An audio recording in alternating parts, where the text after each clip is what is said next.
Hi, I'm Pam Caskey. For 40 years, I did exactly what I dreamed of doing since I was 13, working in service to local governments and the communities that I loved. But all things have their season, and eventually it was time to retire. So I loaded up the truck and moved to Sevierville. Tennessee, that is. Tourist, moonshines, and mountain beauty. Well, not exactly. My belongings went to Sevierville. I went into a 23-foot no boundaries trailer pulled by my Kia Sorento. And that is where this story begins. My first year on the road as the Tennessee Gypsy. Trailing up and down the highways, camera in hand, Tennessee gypsies covering the land. Ford pickup and no boundaries home, passing everything but a gas pump. Traveling up and down the highways, camera in hand, Tennessee gypsies covering the land.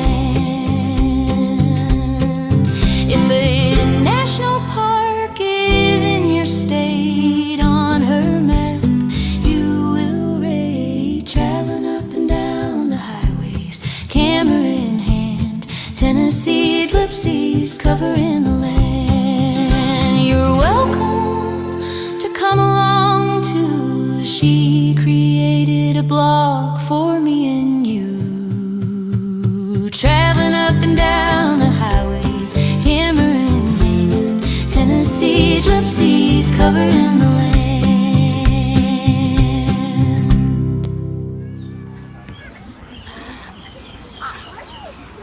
You should hear it in just a few seconds.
One of the best parts of this adventure is getting to see family and friends, old and new.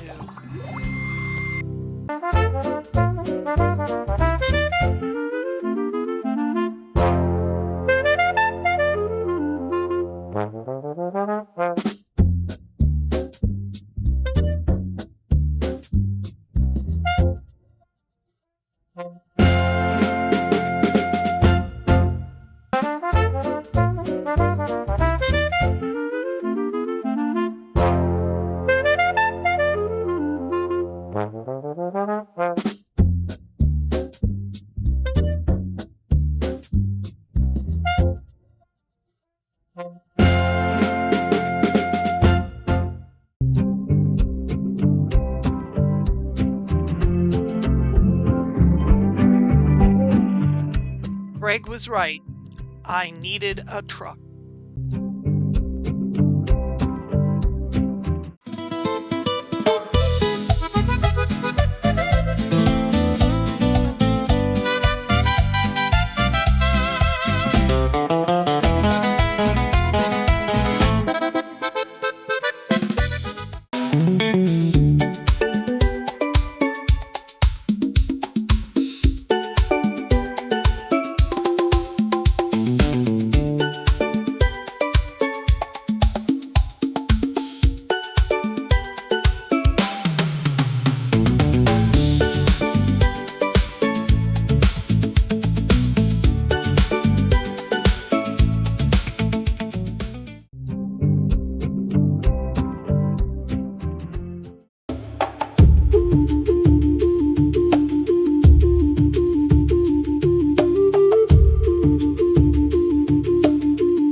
and Cheryl, my friends from Thanksgiving, were taking me with them on their Alaska adventure.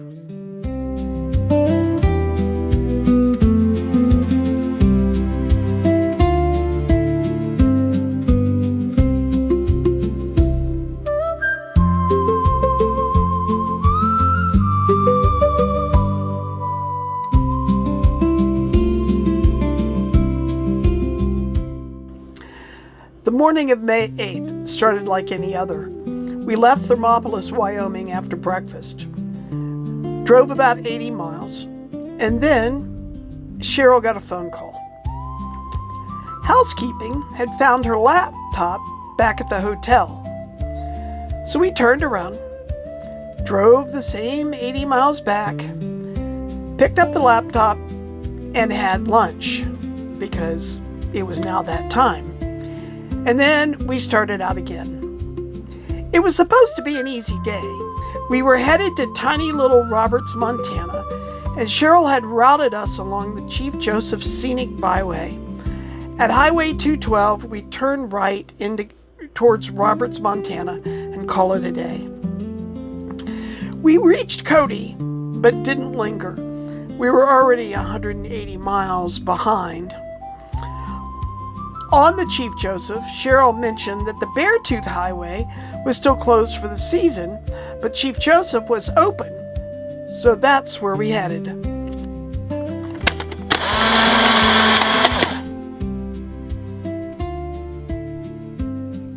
Into the byway, after I'd taken plenty of scenery photos, we discovered that Highway 212 was the Beartooth Highway, and it was closed in the very direction we needed. Our choices were to turn around or turn left. We turned left. Many miles later, we were staring at the Welcome to Yellowstone National Park sign. It was almost dusk, and there was animals everywhere, as well as the traffic.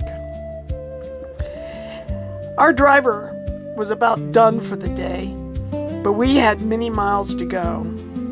I, on the other hand, was like a kid in a candy store. We saw all kinds of wildlife, except a moose, which I routinely pointed out. We eventually reached Gardner, Montana, headed north towards Livingston, jumped on Interstate 90, and headed back east. Doug and Cheryl hated interstates, but at that point it was the only option. As we were getting ready to leave 2 days later, Doug pounded on my door yelling, "Grab your camera! Your moose is at the door." I jumped up, he grabbed my camera from the main house, and I snapped photos of this big, slightly mangy moose munching on the bushes right outside my bedroom. Not everyone can say they got lost and wound up in Yellowstone.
I know wildfires are becoming more frequent, and being this close was a stark reminder of how vulnerable our wilderness is.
Trailing up and down the highways, camera in hand, Tennessee, let's seas covering the land. Ford pickup and no boundaries home, passing everything but a gas pump. Traveling up and down the highways, camera in hand, Tennessee, let's seas covering the land.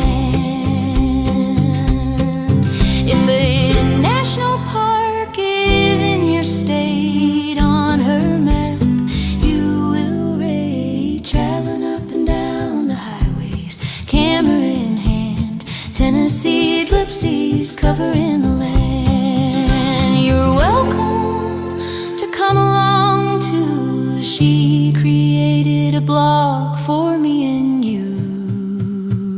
Traveling up and down the highways, camera in hand, Tennessee, gypsies covering the land.